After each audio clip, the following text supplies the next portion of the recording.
Welcome to Impact Global Ministries. This is Pastor George McKinney and my wonderful wife, Pastor Wendy McKinney. This is casual conversations with our leaders. You know, day in and day out, we are faced with everyday life experiences involving emotional, financial, mental, or relational issues. Our leaders bring a variety of backgrounds, perspectives, and experiences that offer life lessons. Please enjoy our leaders as they openly share what God has given them. We hope this encourages you. Hi, Vanessa. Hello. How are you? I'm well. Thank Thank you. you. Thank you for having a casual conversation with our leaders. Yay.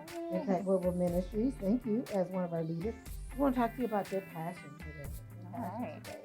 And your title, as I have been instructed to understand it to be, is The Journey to Healing from Trauma. Woo, come on. Oh, that's a word. The journey to healing from trauma.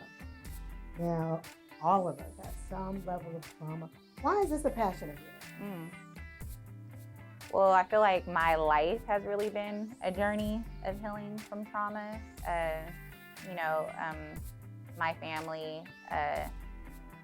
dealt with a lot of trauma because of addiction and mental health issues, and their parents dealt with the same thing, and their parents dealt with the same thing. And I went into foster care at a very young age, and just through all the transitions and even the additional trauma that I went through in the foster care system, and then getting out of foster care, and the trauma that I put myself through as an adult,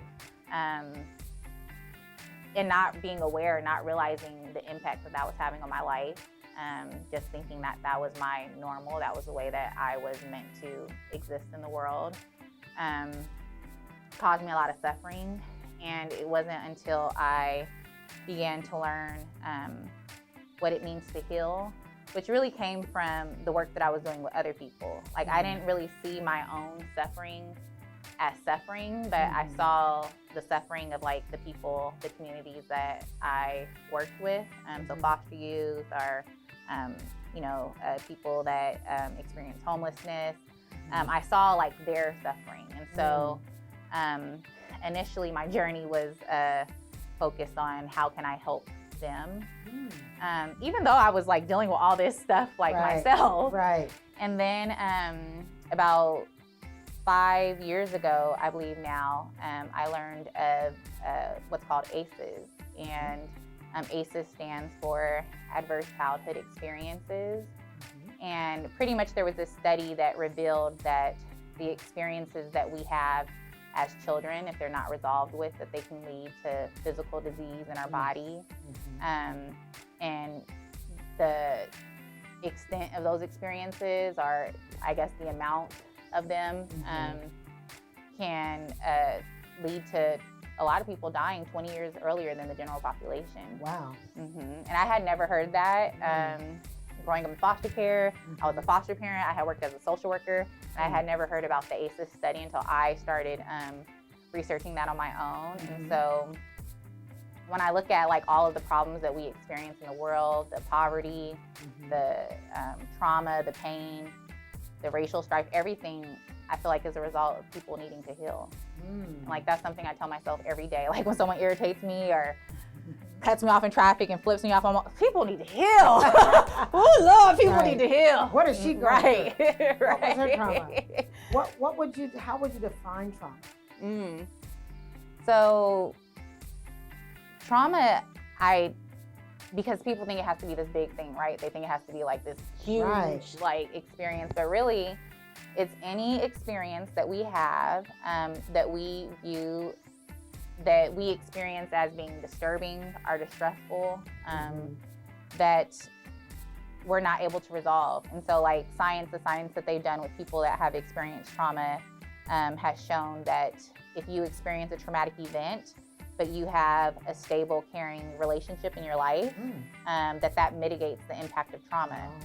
And so when you think about foster youth experience trauma, and then they move from home to home to home to home to home, and they don't have like that stable, consistent person to say, that was just an experience. You are great. You are loved. You are safe. They don't have like that foundation to reinforce it. And so they start thinking that they're messed up and that they're broken and that they can't be fixed.